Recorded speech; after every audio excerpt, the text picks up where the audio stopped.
எனது பெயர் எஸ். பிள்ளை. நான் கோயம்புத்தூர்லேருந்து பேசுகிறேன். நான் சவுதி அரேபியாவில் 5 வருடம் பணிபுரிந்தேன். இஸ்லாம் மதத்தை பற்றி எனக்கு தவறான எண்ணமும் ஒன்றும் கிடையாது. இருந்தாலும் அங்கு இருக்கிறவர்கள் அரபிகள் சொன்னார்கள், சலாம் அலைக்கும் என்று சொன்னால் அவன் ஒரு முஸ்லீம் அல்ல என்று உனக்கு அறிந்தால் வாலைக்கும் அஸ்லாம் சொல்லக்கூடாது என்று குர்ஆனில் எழுதியுள்ளது. இது உண்மையா?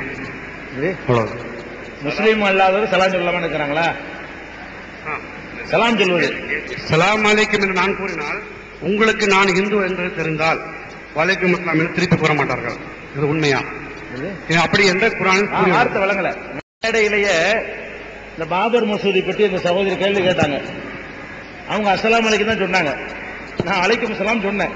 இந்த மேடையிலேயே நீ சலாம் சொன்னியாமா? கவனிக்க மாட்டேங்குது. உன்னை தான் சொல்றேன். நீ கேள்வி கேட்கும்போது அஸ்ஸலாமு அலைக்கும் சொன்னியா? அஸ்ஸலாமு அலைக்கும்னு சொன்னாங்க. நான் பதில் சொன்னேன். அதனால எதுக்கு இஸ்லாத்துல இந்த அஸ்ஸலாமு அலைக்கும்ங்கிற சொல் இருக்குல்ல, இது முஸ்லீம்கள் தான் சொல்லணுங்கிற சட்டம் கிடையாது. இது எல்லாரும் பயன்படுத்திக்கலாம். அஸ்ஸலாமு அலைக்கும் என்பது உலகத்தில் இருக்கிற எல்லா வாழ்த்து முறைகளை விடவும் சிறந்த வாழ்த்து முறை. இப்ப உதாரணமா எடுத்துக்கிட்டோம்னு சொன்னா, குட் மார்னிங்கிறீங்க, நல்ல காலை அல்லது நல்ல பகல், நல்ல மாலை, நல்ல இரவுங்கிறீங்க. இத இளவு வீட்டுல போய் சொல்ல முடியுமா? இளவு வீடுனா எங்க ஊர்ல இளவு வீடுமாங்க, அதாவது சாவு வீடு. வீட்டுல ஒருத்தர் செத்து போயிட்டான், அவன் வீட்டுல போயிட்டு நல்ல காலை சிறுபடும் சொல்லுவானா இல்லையா? அவன் வேண்டா செத்து பறி கொடுத்து உட்கார்ந்து நல்ல காலையா கேட்பானா இல்லையா? ஒரு துக்கமான ஒரு வீட்டுல போய் கொண்டு இந்த வார்த்தை யூஸ் பண்ண இயலாது. எல்லா இடத்துக்கும் மேட்ச் ஆக மாட்டேங்குது. அதே மாதிரி வணக்கம்ங்கிறோம், நமஸ்தேங்கிறோம், நமஸ்காரம்ங்கிறோம். இதுகள் எல்லாம் மனிதனை கும்பிடுற மாதிரி வருது. அதுல கூட என்ன செய்வாங்கன்னா, ரொம்ப ஸ்டேட்டஸா உள்ளவங்க கும்பிட மாட்டாங்க. நம்ம கும்பிடுன்னு ஏத்துக்குருவாங்க, எப்படிம்பாங்க, இப்படி வருகிறது. ஆனால் இஸ்லாம் சொல்லக்கூடியது இருக்கு பாருங்க, உங்கள் மீது சாந்தி உண்டாகட்டும் அர்த்தம். அஸ்ஸலாமு அலைக்கும் சொன்னா உங்களுக்கு நிம்மதி கிடைக்கட்டும் அப்படின்றது. இந்த நிம்மதிய கல்யாண வீட்லயும் போய் சொல்லலாம், உங்களுக்கு நிம்மதி கிடைக்கட்டும், அவனுக்கு வேணும். கருமாதி வீட்லயும் போய் என்ன செய்யலாம், உங்களுக்கு நிம்மதி கிடைக்கட்டும். ஒரு வியாபாரி இருக்கிறான், உங்களுக்கு நிம்மதி கிடைக்கட்டும். லாபம் அடைஞ்சிட்டான், நிம்மதி கிடைக்கட்டும். நஷ்டம் அடைஞ்சிட்டான், நிம்மதி கிடைக்கட்டும். எங்க வேண்டாம்னு சொல்லலாம் பாருங்க.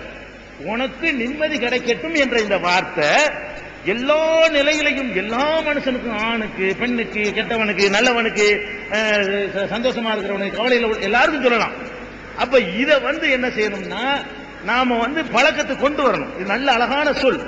இத நம்ம முஸ்லீம்கள் தப்பா விளங்கிக்கிறாங்க. முஸ்லீமுக்குள்ளதான் சொல்லணும் அப்படின்னு விளங்கிட்டாங்க. திருக்குர்ஆன் சொல்லுகிறது, இதா ஹுய்யிதும் பித்தஹிய்யத்தின் ஃபஹய்யூ பிஅஹ்ஸன மின்ஹா. உங்களுக்கு ஒருவர் சலாம் சொன்னால் அதை விட சிறந்த முறையில் நீங்கள் பதில் சலாம் சொல்லுங்கள். இது குர்ஆனுடைய கட்டளை.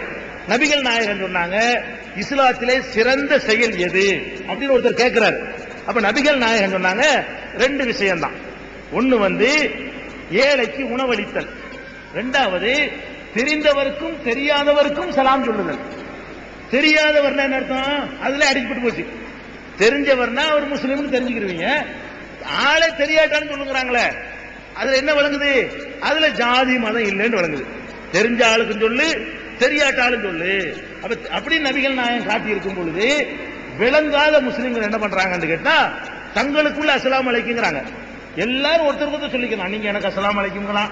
இது ஒரு பிரார்த்தனைங்க, அதிகமான பிரார்த்தனை நமக்கு கிடைக்கும். அவன் நல்ல வாயிலிருந்து வரக்கூடிய இந்த வார்த்தையினால கடவுள் நிம்மதி நமக்கு தந்துடலாம். நிம்மதி இருக்கட்டும், உங்களுக்கு நிம்மதி கிடைக்கட்டும், உங்களுக்கு நிம்மதி கிடைக்கட்டும். அஸ்ஸலாமு அலைக்கும்ங்கிறது ஸ்டார்ட் பண்ணக்கூடியவர் சொல்ற வார்த்தை. திருப்பி சொல்றவர் அலைக்கும் அஸ்ஸலாம்னு சொல்லணும், மாத்தி போட்டு. 2க்கு அர்த்தம் ஒண்ணுதான். அஸ்ஸலாமு அலைக்கும் 2 வார்த்தை. அலைக்கும் அஸ்ஸலாம், இதுல வார்த்தை பின்னி போடுறோம். அது எதுக்குன்னு கேட்டா, யாரு சலாம் சொல்றா, யாரு ரிப்ளை சொல்றான்னு விளங்கணுங்கிறதுக்காக வேண்டி. இல்லைன்னா அஸ்ஸலாமு அலைக்கும் அஸ்ஸலாமு அலைக்கும் சொல்லிட்டு இருக்க வேண்டியிருக்கும். அதனால நம்ம அஸ்ஸலாமு அலைக்கும்ங்கிறோமா, அலைக்கும் அஸ்ஸலாம். நீங்க அஸ்ஸலாமு அலைக்கும்ங்கறீங்களா, நான் அலைக்கும் அஸ்ஸலாம். இது பெரிய கஷ்டமில்லாத வார்த்தை. நமஸ்தே நமஸ்காரங்கிறது மாதிரி அதெல்லாம் மனப்பாடம் பண்ணிக்கிட்டோம்ல. அது மாதிரி இதை எல்லா இந்துக்கள் பயன்படுத்தலாம், கிறிஸ்தவர்கள் பயன்படுத்தலாம். எல்லாருக்கும் நிம்மதி வேணுங்கிறது தானே. இது முஸ்லீமுக்கே உள்ளதுன்னு ஆக்குன தப்பு, குற்றம். நபிகள் நாயகத்தின் வழிமுறைக்கு மாற்றமானது.